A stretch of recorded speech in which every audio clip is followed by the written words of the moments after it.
Não importa o tamanho do teu problema e da tua dor, vai passar, é só confiar no Senhor.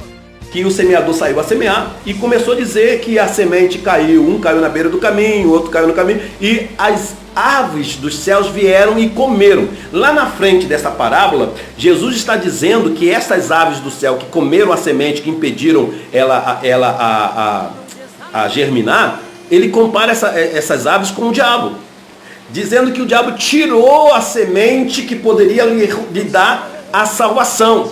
Eu quero lhe dizer o seguinte, que a ideia do diabo é desequilibrar você, tirar você do foco, do centro do princípio. Qual é o centro do princípio, pastor? O centro do princípio é a obediência. Quando você começa a sair do centro do princípio, você desequilibra. E quando você desequilibra, então ele injeta em você justamente o quê? A palavra de dúvida. Ele coloca em você um comportamento de dúvida. E quando você fica no comportamento de dúvida, você acaba sendo alvo fácil, ou a pessoa, né? Você não, tá amarrado no nome de Jesus. Você passa a ser alvo, a pessoa passa a ser alvo fácil das artimanhas do diabo, que logo quer o quê? Tirar você do centro da obediência e levar você para o centro da desobediência. Ou seja, uma das táticas de guerra espiritual que as pessoas falam, não, eu preciso subir desse monte. Muito bem, suba e desça monte. Não esqueça de jejuar, não esqueça de orar, mas não se esqueça de vigiar. Esse que tem nos roubado o bom relacionamento com o Senhor, e isso que tem nos feito às vezes fracassar nas nossas lutas, nas nossas batalhas, e a gente às vezes tem que voltar para o centro de treinamento, passar de novo por um centro de treinamento, para que a gente possa voltar então ao campo da guerra. Porque quando nós estávamos no campo da guerra, que é o campo das batalhas espirituais, que é o campo das ideias, a gente se permitiu largar aquilo que é primário, aquilo que é imprescindível, que é Cristo, agora aquilo que é secundário, aquilo que não deveríamos nem dar atenção. E quando a gente deixa de ter prioridade em Cristo para dar prioridade para outras pessoas, ou para outras situações, desculpe, para outras pessoas também, para dar para outras coisas, a gente acaba saindo do centro da obediência e caindo dentro da desobediência, porque a gente quebrou o princípio. Uma das coisas com Deus que ele não abre a mão é que a gente quebre princípio.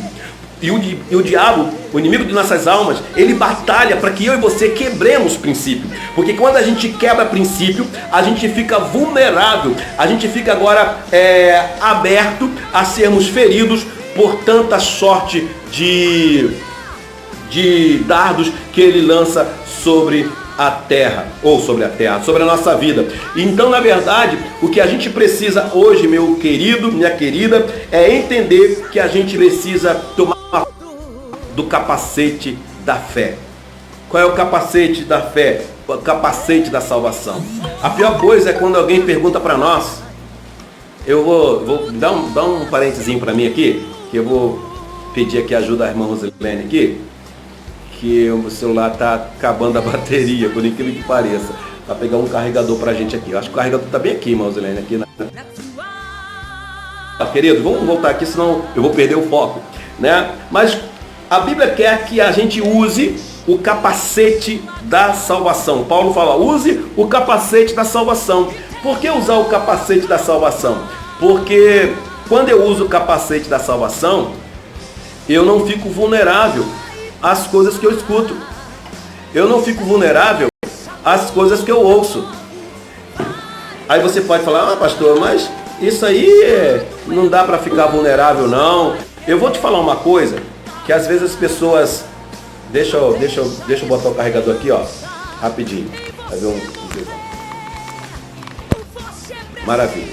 Às vezes as pessoas pensam assim, não, mas eu sou convicto daquilo que eu creio. Mas você conhece alguém que abandonou as fardas, que tirou a farda do exército celestial e hoje está vestindo uma outra farda? Já conhece alguém assim? Em outras palavras, você conhece alguém que abandonou a Cristo e o seu exército e hoje militam em outras guerras? Conhece? Eu também conheço. Aí você vai buscar histórico. Por que aquela pessoa abandonou a guerra espiritual? Aí você vê, olha, pastor, eu fiquei sabendo, alguém falando, digamos assim, eu estou fazendo uma suposição, tá, irmão? Não estou falando que isso é fato que eu estou dizendo, não. É uma suposição. Alguém saiu da igreja, pastor, porque alguém olhou feio, com cara feia para ele, ou porque o pastor passou na rua, não deu a paz do Senhor. Tem muito isso. Antigamente tinha muito isso. Passou na rua, não deu a paz do Senhor. Porque o pastor prefere estar com fulano do que com Beltrano. Porque na igreja o pessoal fala isso, fala aquilo. São muitas desculpas, né? E quando a pessoa sai de uma denominação e vai para outra, ainda é menos ruim. Quer dizer, é menos ruim porque às vezes você tem dentro da tua igreja uma tarefa a ser cumprida. Você tem dentro da tua igreja um talento que Deus está te usando lá. De repente você, por coisas poucas, você acaba indo para um outro lugar e lá você não tem muita atuação e passa a ser parte apenas da membresia administrativa, mas do corpo místico, do corpo que trabalha, do corpo que articula. Às vezes você acaba não sendo tanto, eu vou falar útil, né? Mas vamos dizer assim. Mas quando a pessoa sai da igreja, literalmente, vai para o mundo, né? Ou larga Jesus, para de ter relacionamento, né? Aí você pergunta, por quê? Pastor, porque eu estava lá e alguém falou uma coisa lá que me machucou, não gostei, que foi isso, foi aquilo. Sabe o que eu vejo? Eu vejo que ali o capacete da salvação podia até estar na cabeça, mas não encaixado. Às vezes o capacete da salvação podia estar até na mão, mas não na cabeça. Parece aqueles motoqueiros, já viu aqueles motoqueiros que passam por você na rua com um capacete aqui no cotovelo e passa a alta velocidade? Ele cai, o cotovelo dele ainda é pior ainda, que dilacera tudo pela queda, além da cabeça. O que eu quero dizer com isso é o seguinte, é que a salvação, a nossa salvação, ela precisa ser focada em Cristo. Foi Ele que morreu por mim, foi Ele que morreu por você. A minha atenção dentro de uma batalha espiritual, eu tenho que, evidentemente, ter uma visão periférica, mas em contrapartida, eu tenho que ter uma visão focada no meu general. Tanto que aos Hebreus, se não me falha a memória, diz, olhando para Jesus, o autor e consumador da fé, da nossa fé. Eu não posso olhar para outro lugar. Se eu ficar olhando para outro lugar, eu estou mostrando para o meu inimigo que eu estou desapercebido e que eu sou alvo fácil. O capacete da salvação é para me dar essa questão, essa garantia de fé. Por exemplo, alguém falou, tá pegando, alguém falou assim, não tem problema. Jesus morreu por mim, é nele que eu estou focado, né? A coisa está ruim, é nele que eu estou focado. Está se levantando uma grande tempestade, é em Cristo que eu estou focado, porque Ele é o meu general, Ele é aquele que me concede a salvação, e eu tenho na minha cabeça o capacete da salvação, e eu não posso abrir mão dela.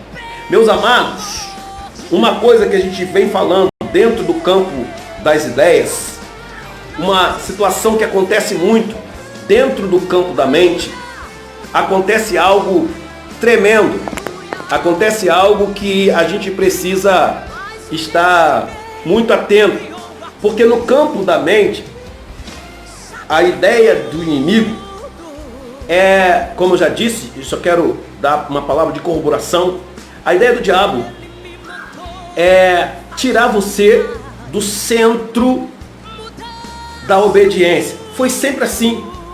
Sempre foi, tem sido, e enquanto estivermos na terra, vai ser. O mais interessante é que a palavra de Deus, eu quero fazer uma leitura com você também, na palavra de Deus, em 2 Coríntios, se você tiver com Bíblia aí, 2 Coríntios, Paulo falando, escrevendo, né? Capítulo 10, versículos 3, 4, 5 e 6. Amém, queridos? Quero louvar a Deus por você ainda estar aí comigo, né? Falamos sobre batalha espiritual. E a batalha espiritual, irmãos, ninguém vence sozinho. Não tem esse. Ninguém é bom para vencer guerra espiritual sozinho. E você pode falar assim, pastor, guerra espiritual se vence orando. Sim ou não? Guerra espiritual se vence com um conjunto de armas. Não adianta só orar. Não adianta só jejuar. Não adianta só vigiar. Você tem que orar, jejuar e vigiar. E ter sempre em mãos isso. Quando eu falo em mãos, não é na mão, em mãos, na alma. Então você precisa disso. Olha o que o apóstolo Paulo fala. Capítulo 10, versículo 3, versículo 4 em seguinte. Diz assim, Paulo falando: porque andando na carne, não militamos conforme a carne. Então a nossa guerra é espiritual. Mesmo na carne, nós não militamos na carne. Mas escuta, versículo 4. Porque as armas da nossa milícia não são carnais, mas sim poderosas em Deus, para a destruição das fortalezas. Escuta, destruindo conselhos e toda a altivez que se levanta contra o conhecimento de Deus, e levando cativo todo entendimento à obediência de Cristo. Olha só, está entendendo o que Paulo está dizendo? A ideia do inimigo é roubar de você aquilo que você tem guardado como alvo, como modo de vida, como modus vivendi, como a situação que te leva a um comportamento melhor diante de Deus. Por exemplo, numa batalha espiritual, o que está em jogo é isso, queridos, que a gente precisa entender. Numa luta, numa guerra espiritual, ou numa guerra qualquer, existe alguma coisa em jogo, né? Eu costumo dizer assim, quer ver? Aquele que trabalha, quando tira férias, o patrão ele não te dá férias porque você é bonzinho. O patrão não te dá férias porque... meu colaborador é tão gente boa, vou dar férias para ele. Não, você está dando férias porque ele trabalhou um ano, e se for o primeiro período de trabalho, primeiro ano de trabalho, normalmente a gente trabalha 1 ano e 9 meses, né? Para não se caracterizar 2 anos e a empresa pagar multa,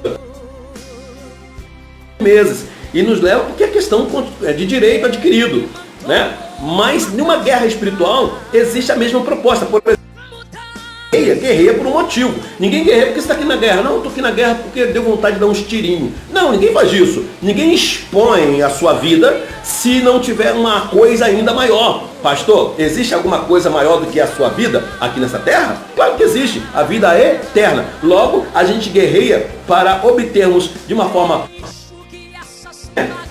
realizada em prática a nossa vida eterna. Mas Cristo não ganhou uma vida eterna por nós? Sim, o Senhor conquistou o nosso direito de vida eterna lá na cruz do Calvário e nos comprou com bom preço. Agora, querido, para nós chegarmos lá no céu, segundo a Bíblia, que o céu é tomado a força. Que força é essa? Guerra. Abrir mão do eu para viver Cristo, para que em Cristo eu possa ser muito mais do que vencedores. Então o que Paulo está dizendo assim, olha, mas tem gente querendo roubar aquilo que lhe dá conhecimento para chegar à vitória. Como é o entendimento? Lembra que Romanos, Paulo fala, não vos conformeis com este mundo, mas transformai-vos pela renovação do vosso entendimento. Ou seja, a cada dia que você entende Deus e se é moldado por Ele, a cada dia que a sua mente é absorvida por Deus, a prática de vida é conduzida por Deus, cada dia que isso acontece, você se você se torna mais distante.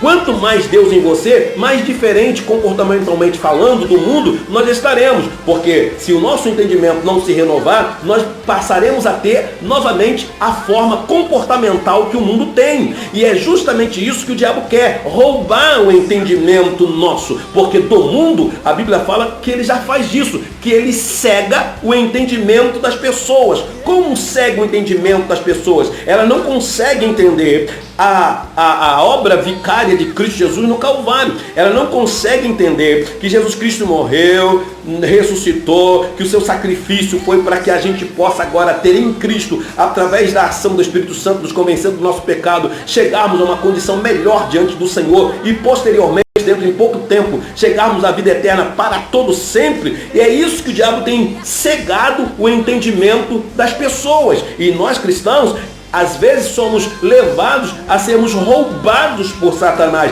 Aí você fala, não pode, pastor, crente roubado por Satanás. Olha o que a Bíblia fala: guarda o que tens para que ninguém tome a tua coroa. O que é a coroa? Você já tem uma coroa?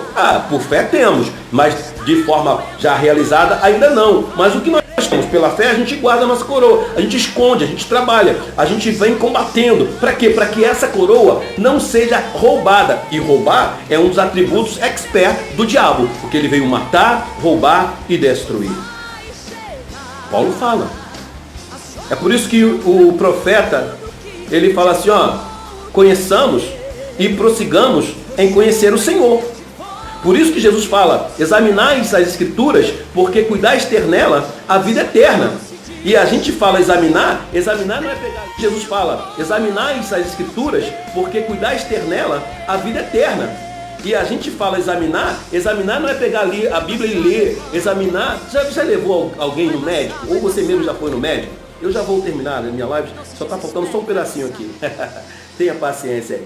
Mas você já foi no médico? Ou principalmente mãe e pai, né? Vamos falar daquilo que a gente ama de montão mesmo, que são os nossos filhos. Você já levou seu filho no médico e chegou lá, ele olhou para você, olhou para o menino, só olhou. E eu falei que ele olhou. Tem uns que nem olham, de cabeça baixa ficam, de cabeça baixa estão e de cabeça baixa ficam. E fala e levanta você e passa uma receita. É virose. Aí você pega, indignado, vai embora. Examinar que a gente sabe, né? Examinar é pegar, olhar, pedir, tira a camisa do garotinho, aí bota aquele negócio no ouvido lá, que eu esqueci o nome, né? E vê direitinho a saúde do garoto, vê o ouvidinho, vê a garganta. Isso é examinar. Jesus falou, examinar é pegar a Bíblia com tato, com prazer, e ler de forma a aplicá-la na sua vida. A aplicar não apenas no teu conhecimento intelectual, mas aplicá-la no seu conhecimento e também, fundamentalmente, no seu comportamento cristão. Porque quando praticamos a Bíblia, a gente não pratica a nossa vontade, a gente pratica a vontade de Deus que está aqui. Quando a gente faz o que está proposto na palavra, a gente não faz o que está proposto no nosso conceito, porque o nosso conceito é falho, o meu conceito é falho, mas o conceito do Senhor, ele é poderoso para fazer com que eu rompa em vitória esse dia ou os dias que hão de vir. Batalha espiritual é um relacionamento entre o guerreiro, entre o soldado e o general. Todo dia, eu vou falar de DR porque isso é muito comum em nosso meio. Todo dia temos que ter diante do Senhor um assentar para ver qual é a próxima posição que a gente precisa tomar. Porque cada dia que o Senhor nos leva à frente é um posicionamento ainda mais espinhoso. Eu vou te falar, não espere que a sua guerra espiritual, que a batalha que você está travando, ela venha lhe dar uma tranquilidade aí e você tenha que relaxar. Não espere. Batalha espiritual não há trégua, só há fim quando o Senhor Jesus Cristo nos chamar. Eu quero falar para você o seguinte, que a tática que o diabo usa, ela é antiga. É desde o Éden. Ela é antiga. É uma tática antiga. Agora, pasme, funciona até hoje. Derrubou Eva, derrubou Adão, derrubou vários pelo caminho. A tática é a mesma. É a tática do desequilíbrio, do princípio da obediência e puxando para o centro da desobediência. A prática é a mesma. Por isso que o salmista escreve, aquele que habita no esconderijo do Altíssimo, a sombra do Onipotente descansará, a sombra de Deus o protegerá, porque está dentro do centro. A tática do diabo em homem não mudou. Por mais que a tecnologia mudou, por mais que muitas coisas mudaram, por mais que tudo se fez diferente hoje, ele não mudou a tática. É uma tática de derrubar, é uma tática de neutralizar a ação da palavra no homem. Como? Levando-o à desobediência. Eu vou te falar uma coisa muito interessante, que a Bíblia registra, se não me falha a memória, em Reis, ou acho que é Reis ou o Êxodo, desculpa, eu não estou lembrando aqui o texto porque não estava aqui no, como diz o outro, não estava aqui no que quando o rei chamou lá para amaldiçoar o povo de Israel e Balaão não viu como, acho que é Números, não viu como amaldiçoar, porque o povo estava na santificação, estava voltado para Deus. Aí ele falou, olha, rei, não dá para amaldiçoar o povo, não dá, porque o povo está lá festejando o rei dele, está no meio Deus, o Deus dele está com ele lá, está tudo certinho, não tem como, Deus não deixa amaldiçoar o povo. Mas aí ele teve uma ideia e essa ideia ele vendeu para o rei.